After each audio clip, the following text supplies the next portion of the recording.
நம்ம விஜய் சாரோட நடிப்புல வெங்கட் பிரபு இயக்கத்துல உருவான குட் திரைப்படம் பாத்தீங்கன்னா சில நாட்களுக்கு முன்னாடி திரையில வெளியாச்சு. ஏஜிஎஸ் தயாரிப்புல யுவன் சங்கர் ராஜா இசையில உருவான இந்த படம் பாத்தீங்கன்னா மிகப்பெரிய எதிர்பார்ப்புகளுக்கு மத்தியில ரிலீஸ் ஆச்சு. அந்த எதிர்பார்ப்பை குட் திரைப்படம் கிட்டத்தட்ட பூர்த்தி செய்தது அப்படின்னு தான் சொல்லணும். என்னதான் ஒரு சில குறைகள் இந்த படத்துல இருந்தாலுமே ஒட்டுமொத்தமாக ரசிகர்களால கொண்டாடப்படும் படமாக கோட் படம் அமைச்சிருக்கு. கதைப்படி பார்த்தால் ஏற்கனவே பழக்கப்பட்ட கதைதான் அப்படின்னாலுமே அதுல வெங்கட் பிரபு சொல்லியிருக்கும் விதம் ரசிகர்ல ரொம்பவே ஈர்த்திருக்கு. திரைக்கதையில தன்னுடைய வித்தையை காட்டியிருக்காரு வெங்கட் பிரபு அவர்கள். மேலும் இந்த படத்துல பல சர்ப்ரைஸான விஷயங்களுமே இடம்பெற்றது. அதுவுமே ரசிகர்களிடம் நல்ல வரவேற்பு பெற்றிருக்கு. இந்நிலையில பாத்தீங்கன்னா விமர்சன ரீதியாக வரவேற்பு பெற்ற கோட் திரைப்படத்துடைய வசூல் ஒரு மிகப்பெரிய அளவுல இம்பாக்ட கிரியேட் பண்ணிருக்கு. முதல் நாள்ல மட்டுமே கோட் திரைப்படம் பாத்தீங்கன்னா 126 கோடி வசூல் கொடுத்திருக்கு. அதன் பிறகு தற்போது வரைக்குமே கோட் திரைப்படம் பாத்தீங்கன்னா கிட்டத்தட்ட 600 கோடி வசூல நெருங்கியிருக்கா. ஆனா தமிழ்ல இந்த படத்திற்கு கிடைத்த வரவேற்பை விட மற்ற மொழிகள்ல கோட் படத்திற்கு எதிர்பார்த்த அளவிற்கு ஒரு மிகப்பெரிய ஓப்பனிங்குமே இருந்தது.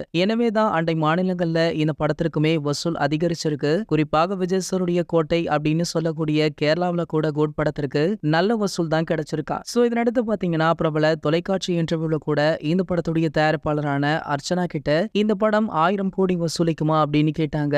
அவங்களுமே கண்டிப்பாக வசூலிக்கும் அப்படின்னு சொன்னாங்க. ஆனா படம் பாத்தீங்கன்னா இது நாள் வரைக்குமே 600 கோடி வசூல கொடுத்திருக்கு.